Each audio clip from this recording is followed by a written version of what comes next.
Okay, back with turn 23 of the 8-build Handicap. We had a really interesting turn last turn. We got an infantry contact up here. These guys dropped down beneath the reverse slope. Managed to avoid getting shot, which is very, very lucky at that kind of range and a skylining target. And they're going to be crawling back a little bit.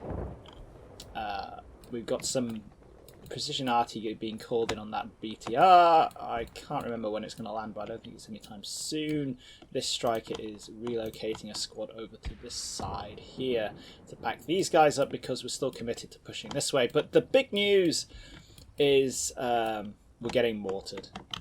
We've had one mortar round land here. It hasn't suppressed those guys too much. There is definitely at least one more round in the air. I can't find it now, and we did hear a bit of crump just at the end of the last turn, just after I'd pressed go, so we're really expecting something. I think I remember like plotting that it was going to land around here somewhere. So yeah, we're going to be really having a look to see if we get RT'd here. I am expecting casualties on this turn. But we'll see how we go. We're just going to press go here, and we're going to suck it up. Oh yeah, that's another 3 there. So, so yeah, 1, 2, 3. That's a kind of. Yep, there's another one and another one. Yeah, that looks like a linear barrage from 3 120mm mortars along that that riverbed on the backside of the ridge there. It's also... Oh, there we go. Yeah. Yeah, casualty o'clock. Hey, Hapless, why don't we spread those guys out? Potato. In fact, that's a very long line. This is all coming in on a TRP, which means he's definitely got a TRP 2. Yeah, surely 2 TRPs around on my side of the ridge here. So, yeah. Kind of went over this a little bit at the end of the last turn, but not sure there's much I can do to avoid this. I just kind of have to suck it up. But yeah, might not have been as bad as it looks. We'll have a look at these guys in a bit, but remember it flashes, the icons flash if there's a casualty. It might just be a light casualty. These days, you know, the US troops here have some pretty effective body armor, so we might just be dealing with yellow casualties rather than dead people. But either way, I think we got off pretty lightly there. Hopefully, it could be like one person left over there, but whatever. Let's see what happened to the A team. Are they getting suppressed still, or are they having a break? They're still getting suppressed. Yeah. Yeah, that BTR does not like us at all. But this does look like area fire. Again, it's kind of like generally directed at the centre of the house, centre of the building, rather than specifically. Ooh, hello, Ruskies. We're looking at that. It's this guy again, in his pajamas.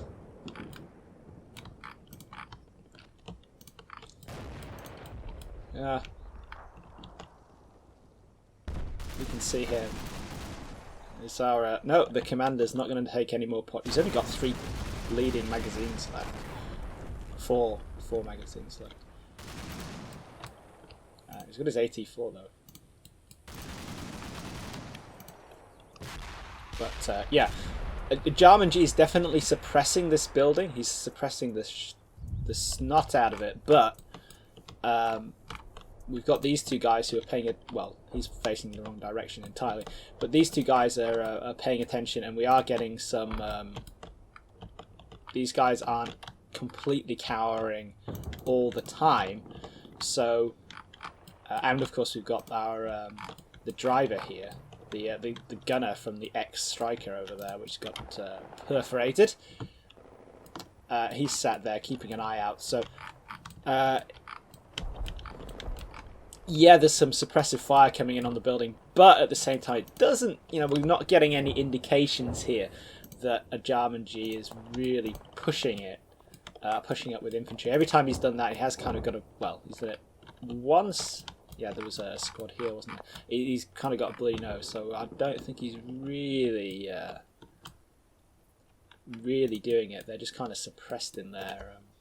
Maybe if he's going to move a tank up and start destroying the building. We'll see. So let's check what happened here. There wasn't anything on this far right, so we'll just check the middle. We'll just do a real quick check. I think that we're on 120mm mortars, but we will check. Yes. Well, it's a mortar. It looks like a pretty big one. It's kind of hard to judge. Yes, shit indeed. Because you are right next to that. Wow. Maybe they're more like 81 mils. Delayed reaction from the old gunner there. They might be 81mm mortars. Maybe. What size? What craters were we looking at over here? This area over here got mortared, didn't it? Yeah.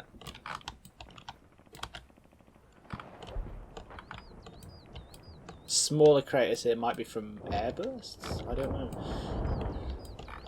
Whatever it is, it's not massively effective, and you can see as it comes in, we're only dealing with 1, 2, 3 tubes.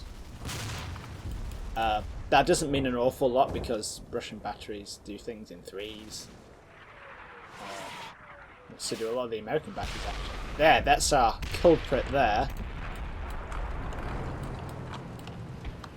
Let's get down here and check what we get. Why are you standing up? That's unhealthy. Oh yeah. That's a casualty. Yeah, lie down. Isn't that smart? Potatoes. So, okay, the saw gunner in there. That squad got winged, and the team leader got killed. Well, that'll serve him right for standing up like a complete potato. But apart from that, we're all good.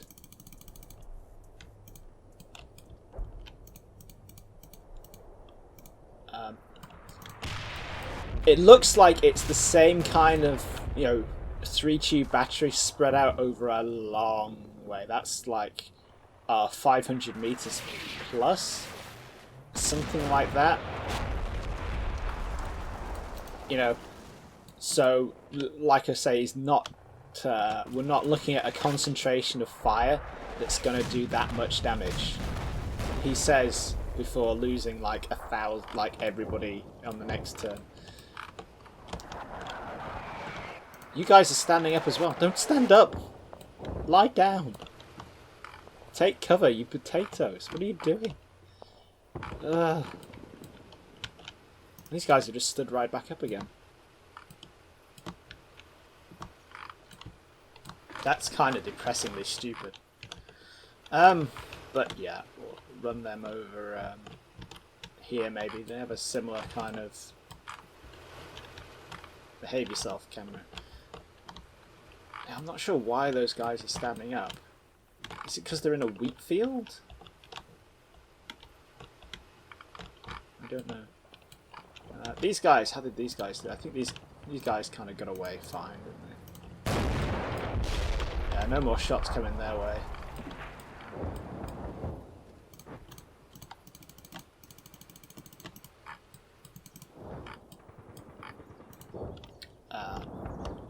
But yeah, the issue here is going to be, is AjarmanG going to push while he's got some suppressive fire coming down?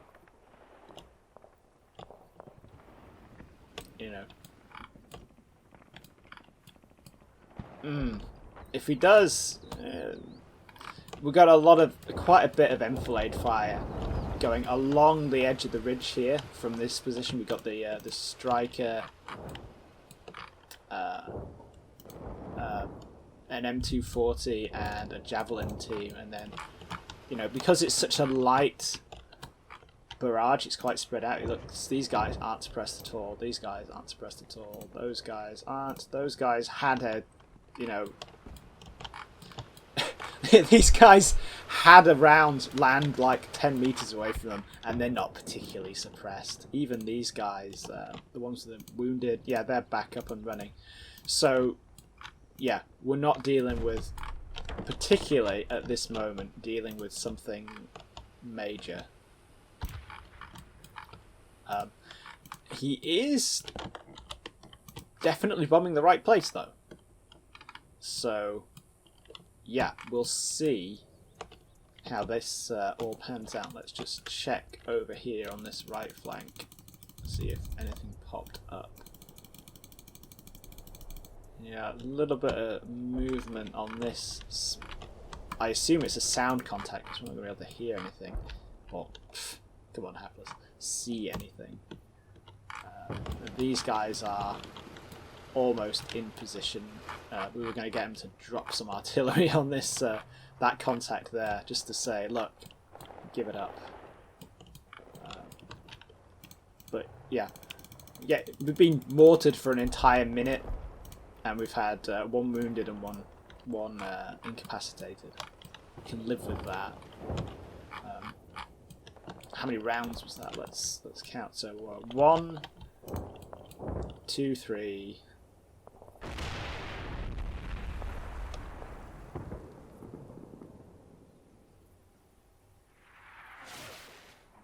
4, 5, 6.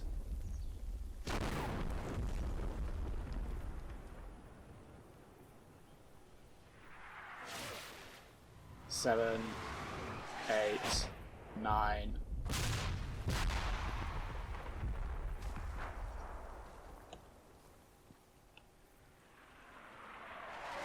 10, 11, 12.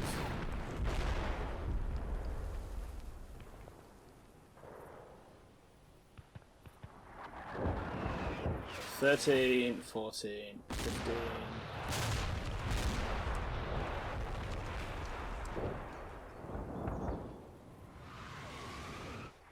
16. We may as well say 17, 18 at the same time because they come in batches of 3, don't they? Yeah, what does that mean? 80 rounds in a minute. Mortars tend to carry about 100 rounds with them. That seems like the kind of baseline. So maximum 5 minutes of fire if he sustains this rate. And like I said, it's quite a dilute barrage. You know, it's spread over. I don't think we need to see anything else. But if you think it's spread over like 600 meters, and then we've had shells in a kind of quite a wide corridor. You know, spread over a space which, call it 600 meters by 100 meters, a great big like rectangle. Yeah, if we think there's like another 80 rounds to go tops, yeah, I'm not convinced that that's going to be very effective, which is a surefire way to get all my guys killed.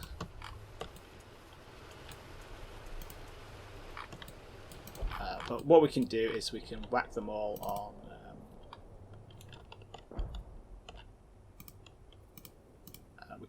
on hide, so they take cover a little bit. So we're going to have a little bit of reduced spotting. Well, in fact, these guys over on this side don't need to hide. You guys need to pay attention, just in case. So telling him to hide should really, and we don't need the vehicles to hide, do we? Telling him to hide should get them down in the dirt. You know, some of them are standing up. Don't want them to stand up. That's dangerous. Someone could get hurt. In fact, I was just thinking about this earlier. Just start moving these guys out here, just on the off chance that AjarmanG has a drone eyeballing this. I mean, what's the range on a Stryker? Duh, on a Stinger, I don't know. Obviously a long way because it's an air defense weapon. But just in the off chance that these guys, for whatever reason, aren't eyeballing a drone or anything that's up there. So we'll just trot these guys forward a bit. They'll have a better field of fire there anyway. The only reason they were there was so that I had some air defense at the start while everything else was moving out. But now they can move out into the open. These guys, they've got a little bit further to go. Can they see?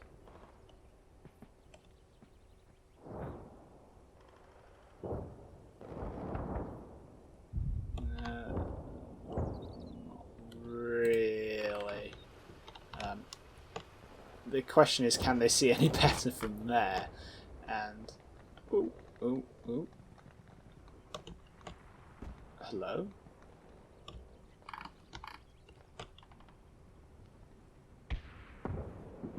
Yes, they can. Yeah, that's going to be about as close as we're going to get. So that's from that waypoint, isn't it? Let's see. Haha, we can do that, right. Let's see if they can see the same kind of area from where they are. And the answer is yes. Yes, they can. So, yeah. May as well leave them there.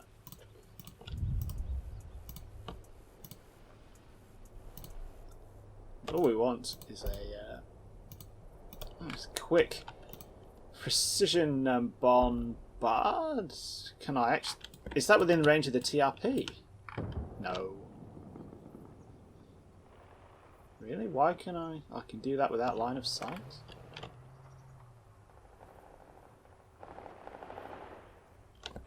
Well, awesome. Because I'm looking in the wrong place. Maybe that's why it's working. Right, where were those Ivans? There they were. Hello, Ivan.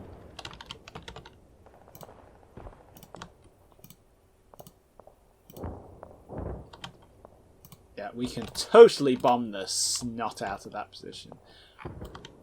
Awesome. Right, so let's just drop like 2 precision rounds on it. We need some indirects. 4 minutes. That leaves us.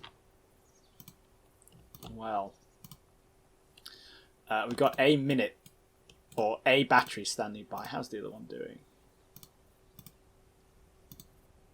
That's on 4 minutes. So we're going to have like 3-4 minutes where we're not going to have any.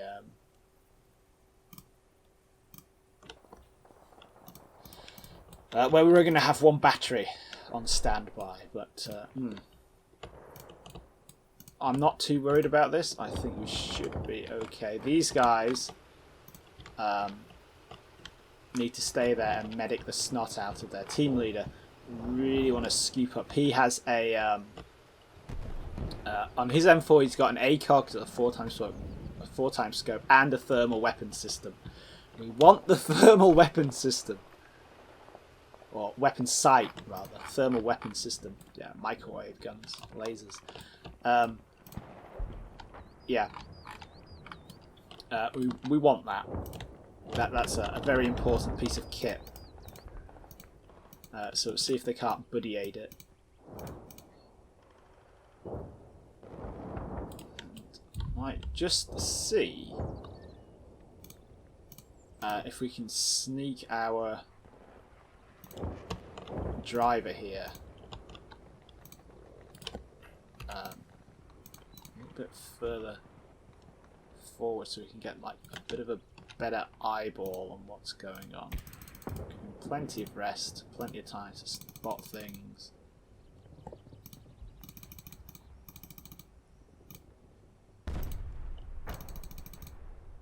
because it's very tiring to crawl around with your face in the dirt.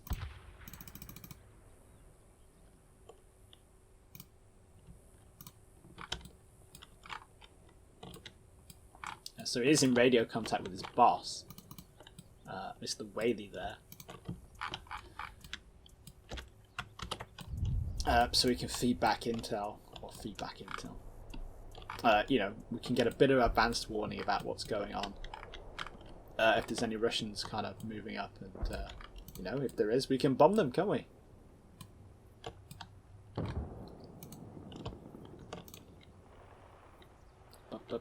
This knackered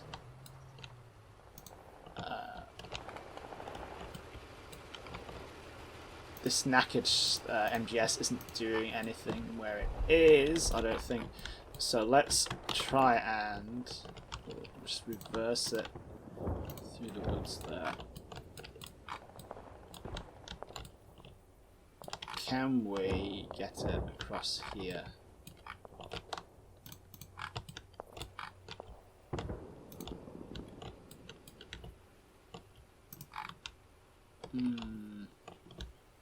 Potentially risky, but let's do it anyway. What I'm thinking of doing is bringing it up to this platoon's position out on the flank here. What I want to do is bring it up here.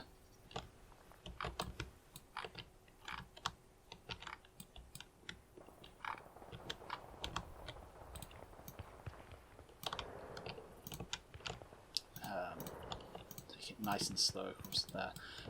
We'll bring it up here so we have another 50 cal covering the slope, covering our side of the reverse slope. Because you can never have enough 50 cals.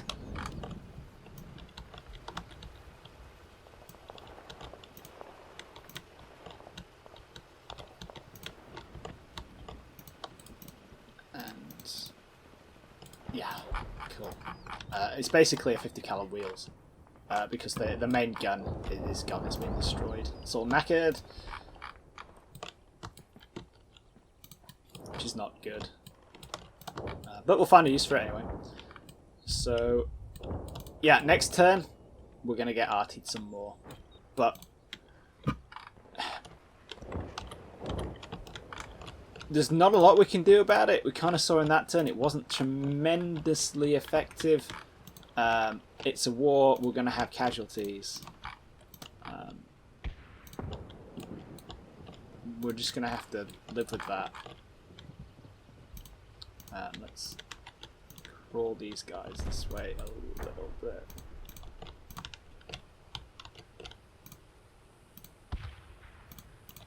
Make sure you're facing that way, give you a bit of a rest, a bit of a pause.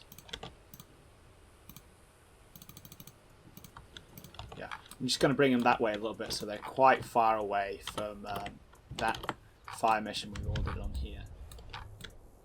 But that's an excellent position for that FO. If he can really call in, you know, fire missions in this kind of area, then he's staying there, and we'll give him some kind of Medal of Honor. Because if the Russians come over this hill, he's going to be in like perfect position to call down all kinds of nastiness on top of them. And finally, let's get these guys back into position. So we kind of scuttled them back a little bit, didn't we?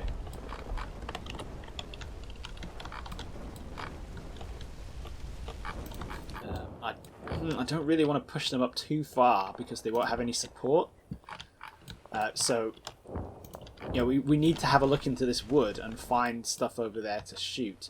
And I really want these guys to be doing that,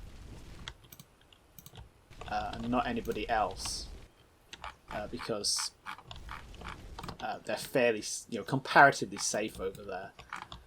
Whereas these guys, if they come up and they stick their heads up over the top of here, we know there's some Russian infantry at least in these woods. You know, don't want to be in a position where they like walk into them because we'll have casualties. But anyway, yeah. We're going to get bombed some more in the next turn, but we'll just have to suck it up and live with it. That's life. Let's press go and send it back. Always worries me when it takes... Yeah, another bang. Worries me when it takes a long time for the calculations to happen.